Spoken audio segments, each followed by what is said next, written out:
qui nous a dirigés dans la prière d'ouverture. Maintenant, nous allons nous concentrer dans la parole de Dieu. Avant d'aller plus loin, je vous invite à faire une brève prière avec moi. Prions ensemble. Nous te bénissons, Dieu de notre salut, Père de notre Seigneur et Sauveur Jésus-Christ. Toi qui règnes dans les cieux et sur la terre, nous implorons ta grâce et ta miséricorde ce matin, tes bénédictions en Christ, parce que nous sommes tes enfants en Christ Jésus.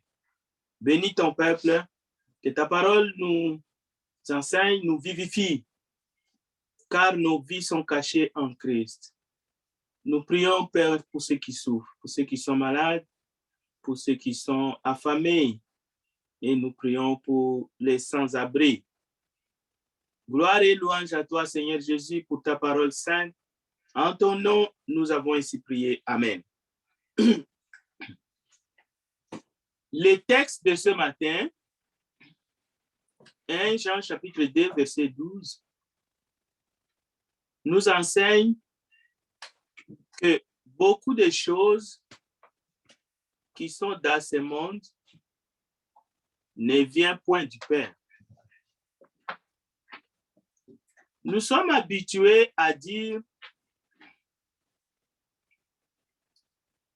les choses visibles, toutes les choses visibles proviennent des choses invisibles. Et d'ailleurs, c'est un texte biblique qui le dit. Mais l'essence que nous pouvons donner à toute chose,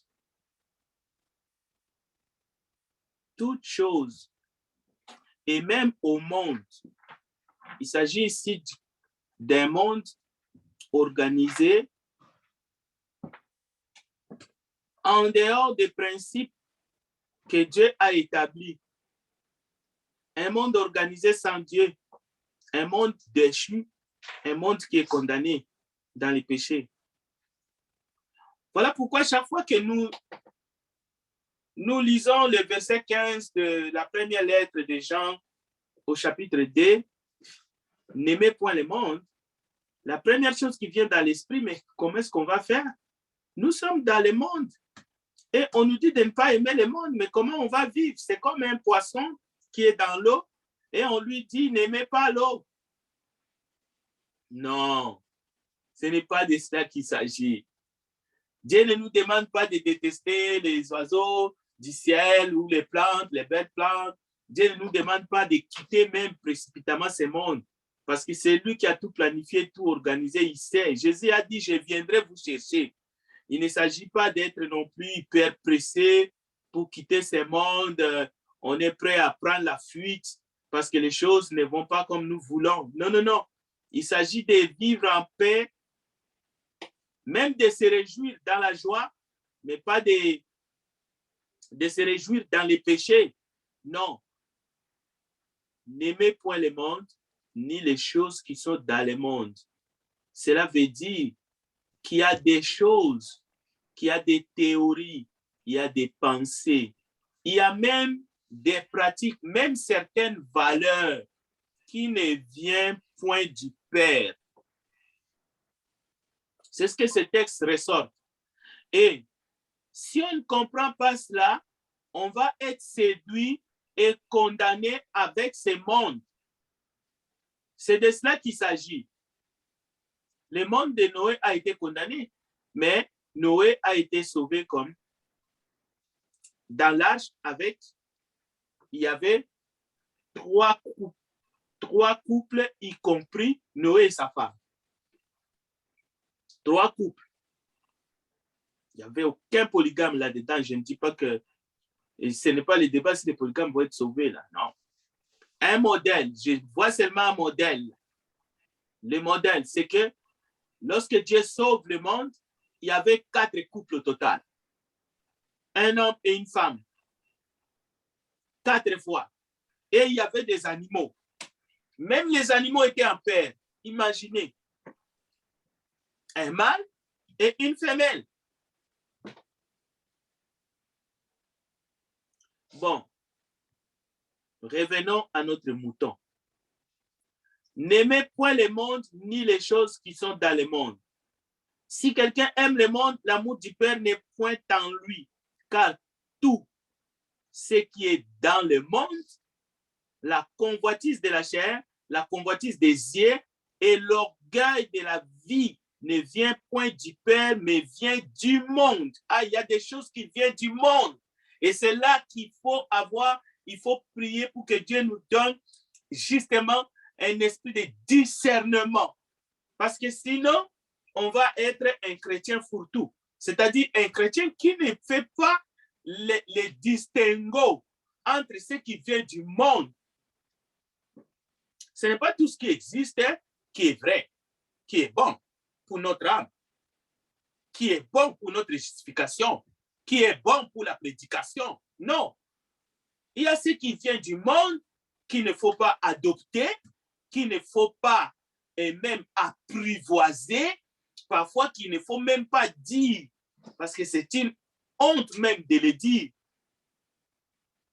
Et il y a ce qui vient du Père. Et ce qui vient du Père, c'est ça qui nous ressource, c'est ça qui fait que nous sommes ce que nous sommes. Tout cadeau parfait vient du Père. Et le premier cadeau parfait qui vient du Père, c'est votre prochain. C'est votre vis-à-vis.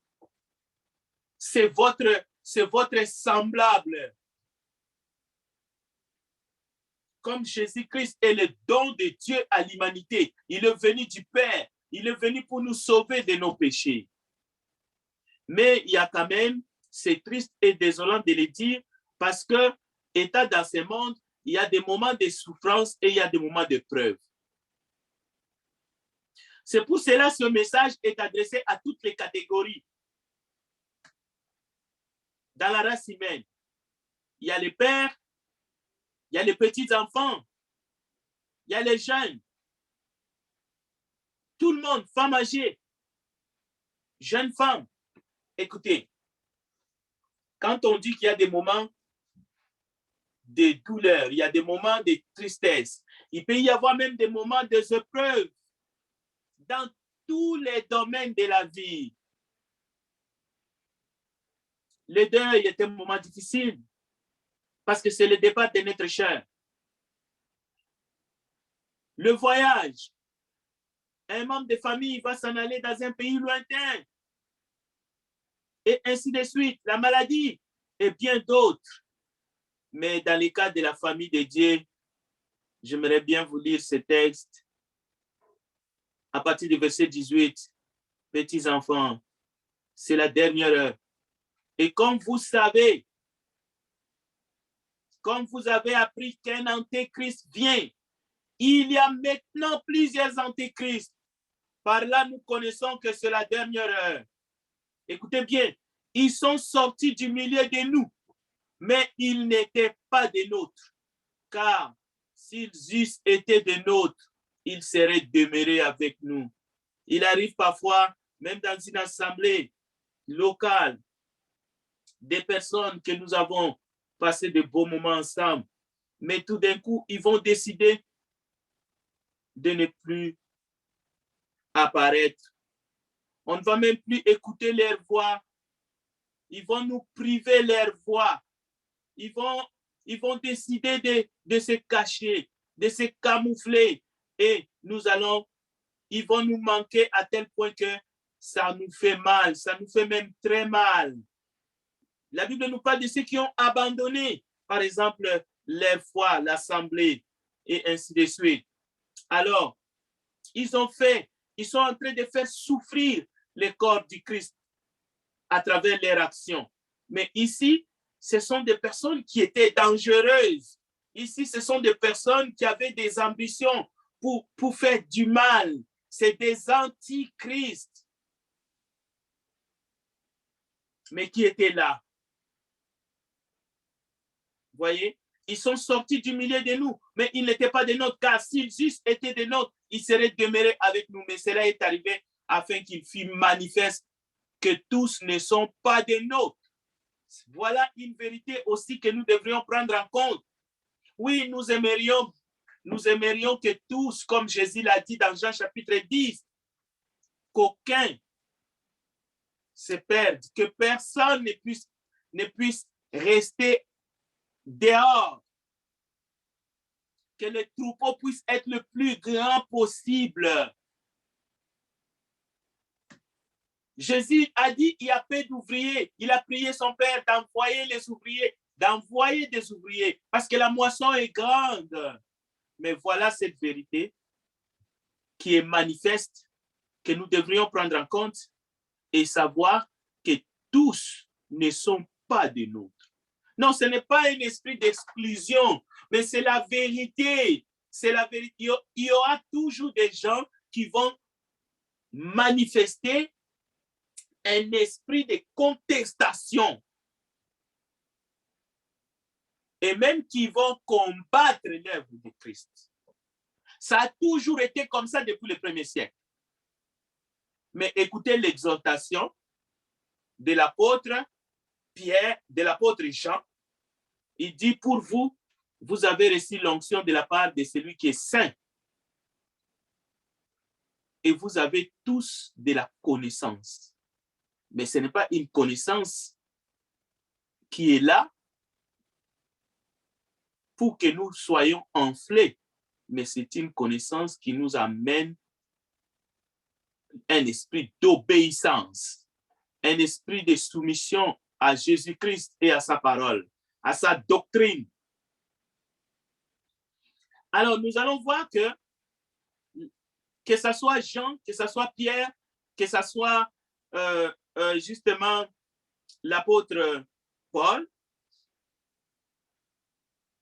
la prédication, tous ont suivi la prédication de Jésus-Christ, tel qu'il a enseigné de son vivant, que ce soit sur la montagne, tel que c'est rapporté dans les évangiles. La prédication de Jésus-Christ était une prédication qui allait à contre-courant de tout ce que le monde proposait comme enseignement à l'époque. Et il a juxtaposé, il a comparé son enseignement avec l'enseignement des pharisiens et des scribes, parce que les scribes en rajoutaient. Il a corrigé les erreurs qui venaient des coutumes des scribes et des pharisiens, et il mettait ses interlocuteurs devant leurs responsabilités. C'est ça la prédication de la justice. Et Jésus demande aujourd'hui à ses disciples, comme il l'a fait au premier siècle, que nous devons refuser ce que le monde nous propose pour nous séduire. Parce que le monde n'est pas neutre. Le monde n'est pas neutre. L'enseignement de Jésus-Christ va à contre-courant de tous les principes et surtout des enseignements et de la philosophie du monde. C'est pour cela qu'il est dit dans 1 Jean chapitre 2 que il y a la convoitise, il y a l'esprit du monde, il y a la ruse, la tromperie qui peut nous séduire si nous nous laissons justement aller dans les sens où va le monde. Et nous savons que le monde est déchu et ce monde s'en va à la perdition, l'orgueil de la vie. Alors, soit nous allons nous contenter à suivre les courants, c'est-à-dire la grande foule, à suivre le monde, soit nous allons suivre Jésus, comme lui-même il a dit, sur le chemin étroit. Alors, nous allons lire un autre texte, en tout cas très court cette fois-ci, dans Matthieu chapitre 7. Je vais vous le lire ici. Matthieu chapitre 7, verset 12. À partir de verset 12, nous allons lire quelques versets rapidement. Écoutez bien cet esprit nouveau. Écoutez bien c'est à quoi nous devons aspirer pour ne pas suivre le monde, pour ne pas être formaté par l'esprit du monde, justement, pour ne pas faire du monde notre ami. Et si nous faisons du monde notre ami, cela veut dire que nous entrons en inimitié avec Dieu. Alors, Matthieu chapitre 7, à partir du verset 12. Tout ce que vous voulez que les hommes fassent pour vous, faites-le de même pour eux, car c'est la loi et les prophètes. Donc, c'est une portion de la prédication de Jésus-Christ sur la montagne. Entrez par la porte étroite, car large est la porte, spacieux est le chemin qui mène à la perdition. Et il y en a beaucoup qui entrent par là. Mais étroite est la porte. Resserrez le chemin qui mène à la vie. Et il y en a peu qui le trouvent. Gardez-vous des faux prophètes. Ils viennent à vous en vêtements de brebis, mais au-dedans, ce sont des loups ravisseurs. Vous les reconnaîtrez à leurs fruits. Qu'est-on des raisins sur des épines ou des figues sur des chardons? Tout bon arbre porte de bons fruits, mais les mauvais arbres portent de mauvais fruits. Un bon arbre ne peut porter de mauvais fruits, ni un mauvais arbre porter de bons fruits. Tout arbre qui ne porte pas de bons fruits est coupé et jeté au feu. C'est donc à leurs fruits que vous les reconnaîtrez. Ceux qui me disent Seigneur, Seigneur, n'entreront. Ceux qui me disent Seigneur, Seigneur, n'entreront pas tous dans le royaume des cieux. Mais celui-là seul qui fait la volonté de mon Père qui est dans les cieux. Plusieurs me diront ces jours-là, Seigneur, Seigneur, n'avons-nous pas prophétisé par ton nom? N'avons-nous pas chassé des démons par ton nom? Et n'avons-nous pas fait beaucoup de miracles par ton nom? Alors, je leur dirai ouvertement, je ne vous ai jamais connu. Retirez-vous de moi, vous qui commettez l'iniquité.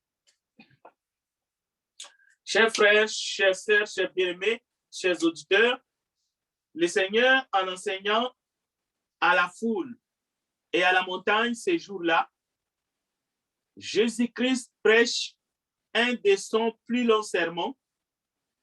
Et nous pouvons trouver ces sermons à partir de Luc chapitre 5, 6, 7 jusqu'à Luc 13 et aussi dans Matthieu chapitre 7 aussi. Même à partir de chapitre 5, Matthieu 5, on trouve ces sermons, il est là devant nous. Et les instructions sont claires. Et les instructions qu'on trouve dans ces sermons-là, c'est ça qu'il faut aller comprendre les textes de ce matin que le frère bien-aimé Mike nous en lit dans 1 Jean chapitre 2. N'aimez point le monde. Les discours du monde ne cadrent pas, ne marchent pas avec la prédication ou l'enseignement du Maître, notre Seigneur Jésus-Christ, tel que nous l'avons dans les textes que je viens de vous citer. Le monde va vous dire le contraire de ce que Jésus enseigne. En d'autres termes, le monde a ses principes. Le monde définit les choses à sa manière. Le monde a une manière biaisée de définir, de voir les choses, de qualifier les choses. Alors, ce jour-là, devant une grande foule et à la montagne, Jésus va prêcher son sermon. Prenez ce sermon, lisez-la, vous allez voir, c'est à contre-courant avec les esprits du monde, avec ce qu'on vous dit, avec ce qu'on veut vous faire croire. En un mot, les humains dans le monde, dans ce monde déchu, la plupart, quelques-uns, certains, chacun suit son propre voie. Chacun suit son chemin. Mais Jésus dit, la foule, la grande foule, est en train de passer par une large porte spacieuse. Mais ce chemin mène à la perdition. Matthieu chapitre 7, verset 13. c'est la vérité parce que c'est le Seigneur qui le dit. Et de l'autre côté, il y a comme deux blocs. Il y a très peu qui acceptent les enseignements du Seigneur Jésus-Christ et qui passent par la voie étroite, par la porte étroite, resserrée, et ce chemin, Jésus dit, mène à la vie. Et il dit même qu'il y en a peu qui le trouvent. Et le Seigneur Jésus-Christ veut que nous puissions passer par cette porte-là, étroite, resserrée, qui mène à la vie. Et Jésus dit de nous garder des faux prophètes. Comme il a parlé dans 1 Jean, qu'il y a des antichrists. Et Jésus nous demande de discerner. Jésus nous dit de trier, de critiquer, de reconnaître. Vous les reconnaîtrez. Jésus ne dit pas qu'il va les reconnaître à notre place. Jésus dit, vous les reconnaîtrez. Tu dois les reconnaître. Tu dois reconnaître que ce principe-là, cette théorie-là, elle n'est pas de Dieu, elle ne vient pas du Père, elle vient du monde.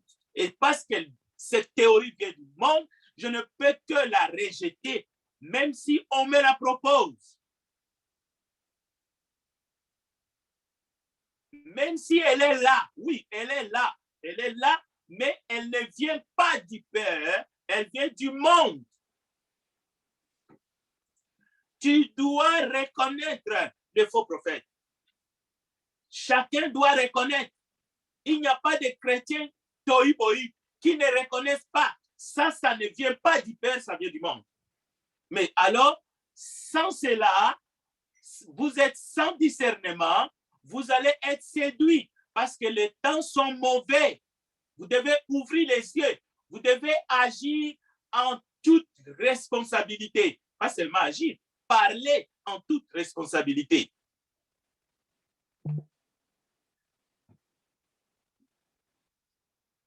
Jésus va plus loin. Il dit, c'est donc à leurs fruits, verset 20, que vous les reconnaîtrez. C'est pour cela que dans Jean chapitre 2, écoutez bien, le message s'adresse à tous. Le message s'adresse à tous. Écoutez, je vous écris, petits enfants, parce que vos péchés sont pardonnés à cause de son nom. Ce n'est pas parce que vos péchés sont pardonnés qu'il faut maintenant croiser les bras. Je vous écris, Père, parce que vous avez connu celui qui est dès le commencement. Cela veut dire, vous ne pouvez pas reconnaître un autre. Jeunes gens, ce n'est pas parce que vous êtes jeunes que vous êtes dupes. Au contraire, jeunes gens, je vous écris parce que vous avez vaincu le malin. Le malin, il est le malin, il reste le malin. Il peut jouer au malin, mais soyez avisés. Et même les petits enfants, il dit, je vous écris parce que vous avez connu le Père. Alors, vous n'aurez pas votre enseignante de l'école de dimanche à côté de vous tout le temps. Tout le temps. Peut-être dans les jours à venir. Non, vous n'aurez pas votre prédicateur à votre côté pour le moment décisif. Peut-être qu'il ne sera pas là. Mais vous avez connu le Père. Vous connaissez la vérité. Si quelqu'un vous demande de renier votre foi, vous savez ce qu'il faut faire. Vous le savez. Vous le savez. Et vous savez tout ce que vous pouvez perdre. Et vous ne devez accepter aucun compromis par rapport à votre foi. C'est de cela qu'il s'agit. Parce qu'il y en a, à cause des compromis, parce qu'ils pensent que c'est quelqu'un d'autre qui va décider, et ceux qui embrassent tout. Ils embrassent tout. Toutes les théories sont bonnes. Parce que simplement, elles existent, c'est bon. Non. Écoutez, il y a ce qui ne vient pas du Père, il y a ce qui vient du monde. Et dans ce qui vient du monde, il y a la ruse du diable. Il y a la haine. Il y a la méchanceté. Il y a la perdition éternelle.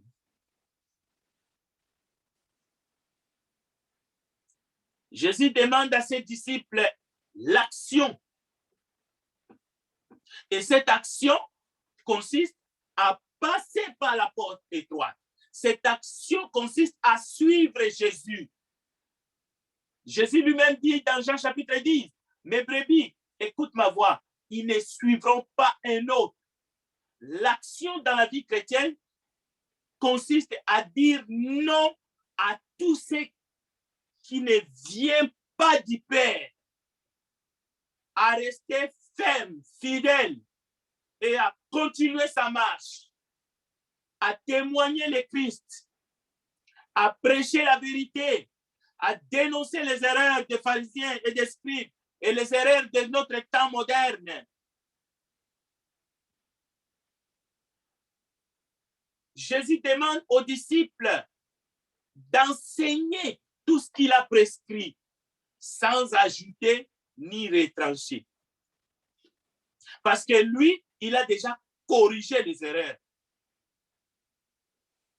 à son temps. Et nous avons la parole de Dieu. Et il y a un choix à faire. Ce choix est simple. Soit vous allez prendre, vous allez choisir de passer par la porte large et spacieux où la foule passe. Vous allez décider de faire comme tout le monde.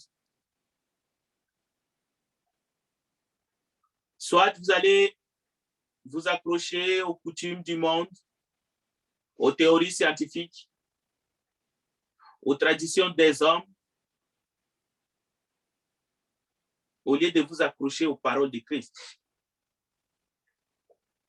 En s'accrochant aux rites, aux coutumes ancestrales, nous demeurons dans l'esclavage.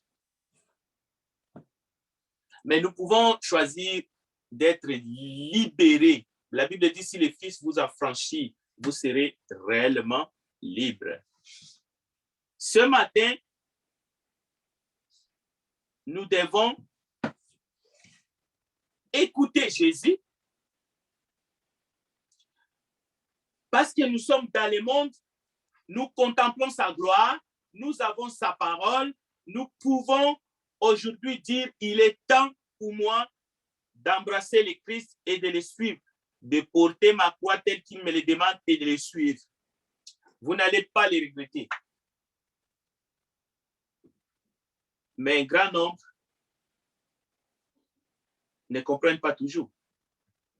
Et c'est pour cela que l'évangile est prêché encore. Parce que la grâce de Dieu est toujours là. Dieu aime l'humanité.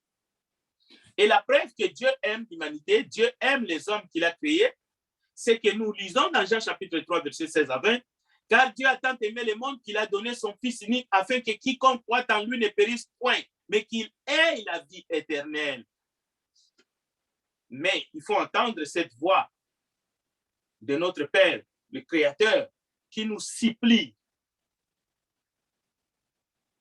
d'accepter la grâce qu'il nous offre en Jésus-Christ. Donc, le monde, la mondanité, les choses du monde, ce que le monde nous propose, ne soyez pas preneurs à tout ce qui est dans le monde, l'orgueil de la vie, la convoitise des yeux, la pression de la foule. Ne cherchez pas à vous conformer au siècle présent. Même votre éducation peut être une source d'incrédulité lorsque cette éducation va à la contre des enseignements de Christ. Ne soyez pas influencés par votre milieu, l'influence du milieu, nos amis, nos connaissances. Écoutez, ça peut être évidemment le Goliath qui se dresse devant nous. Nous devons accepter de passer par la porte étroite et resserrée. Jésus-Christ nous appelle. La vie chrétienne, ce n'est pas toujours une vie facile. Oui, il faut des sacrifices. Il faut accepter parfois à souffrir pour que nous puissions régner avec Christ après notre passage, notre court passage ici-bas sur la terre. Il y a des faux raisonnements qu'il faut abandonner définitivement.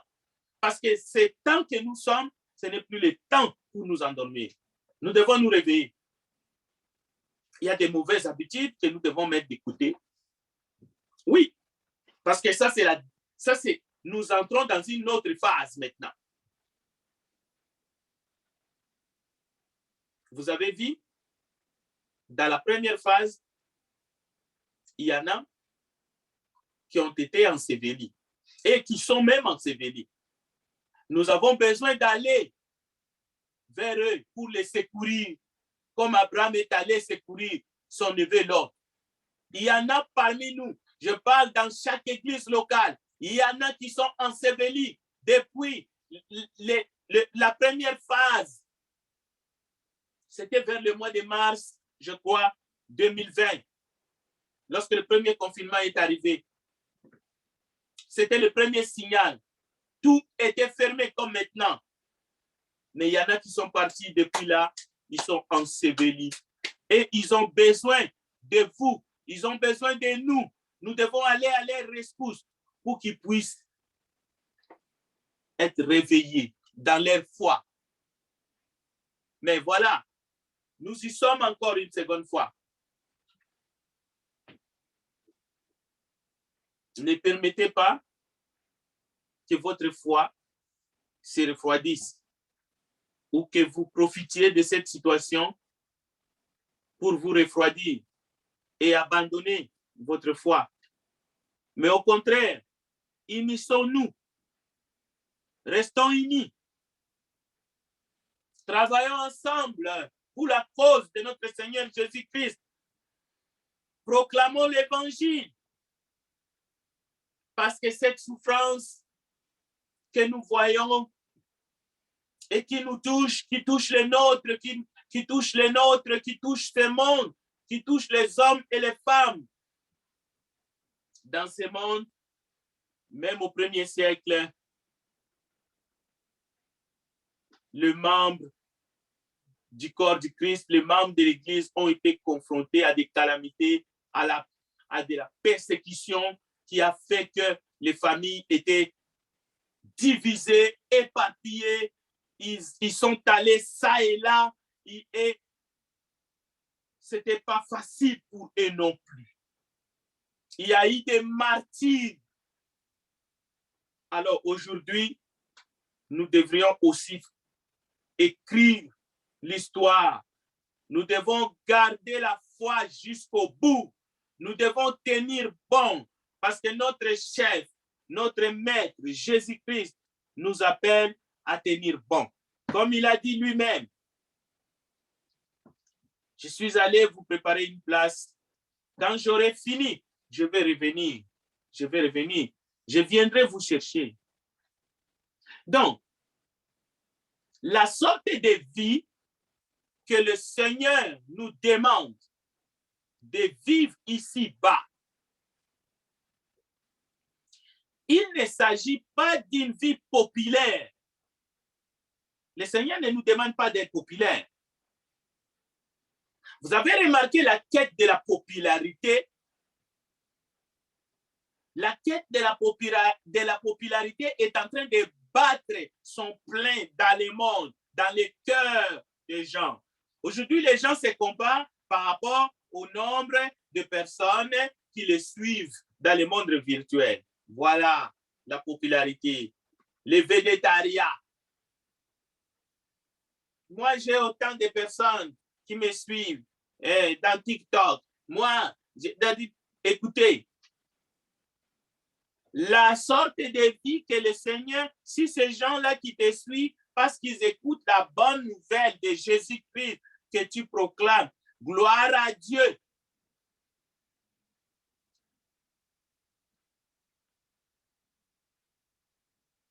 Mais si c'est pour te regarder, comment est-ce que tu tournes dans ta cuisine, comment est-ce que tu te maquilles, comment est-ce que tu changes tes habits, tu es un séducteur en puissance. Tu distrais les gens pour que les gens n'écoutent pas la parole de Dieu. Regardez les prédicateurs, le nombre de gens qui les suivent. Des fois, on a 2 vies pour avoir même une vue là, c'est un problème. Mais allez voir quelqu'un qui est en train de changer son linge, le nombre de vues. Allez voir. Quelqu'un qui est en train de cuire un œuf, allez voir. Ou quelqu'un qui raconte justement un truc où il est en train de calomnier son prochain. C'est-à-dire il est en train de faire du mal à son prochain. Regardez le nombre de vues. La sorte de vie que le Seigneur nous demande dans sa prédication, les sermons sur la montagne, est une vie étroite. Il ne s'agit pas d'avoir un esprit étroit, mais le salut que Dieu nous offre, c'est un salut exclusif parce qu'il n'y a de salut en aucun autre, si ce n'est à Jésus. Parfois, nous devons passer par les souffrances, par les épreuves, mais la Bible dit, réjouissez-vous, car votre récompense est grande dans les cieux. Alors, le vœu de nos cœurs ce matin, c'est que les enseignements de Christ puissent être la lumière sous nos pas, une lampe qui va nous guider, pas seulement durant cette année 2022 qui commence, mais le restant de nos vies jusqu'à ce qu'il revienne et qu'il nous trouve en train de veiller et de prier.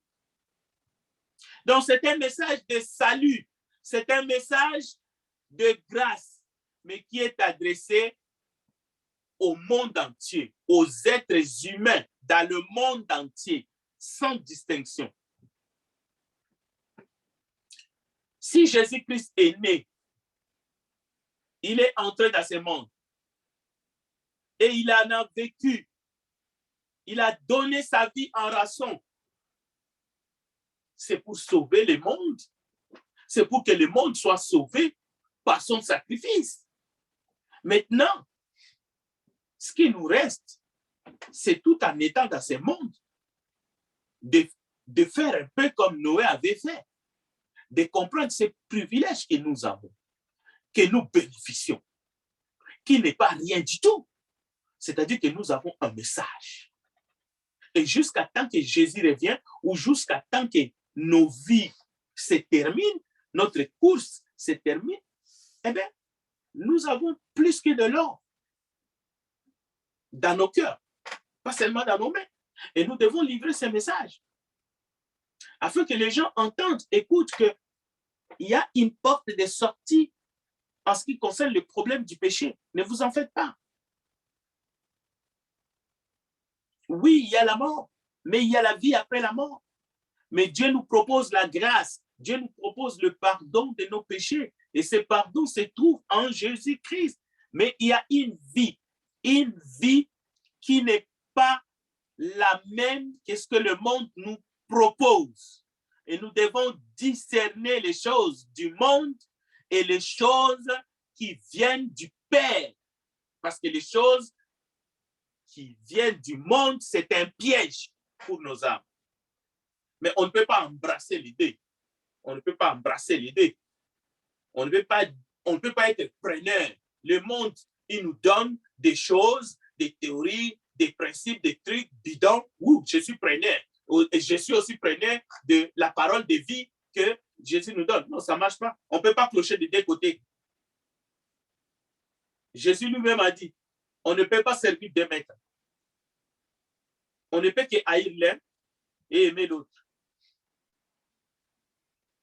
Que la grâce de notre Père et que l'amour de notre Seigneur Jésus-Christ nous accompagne en ces premiers jours de l'an, premier dimanche de l'année 2022.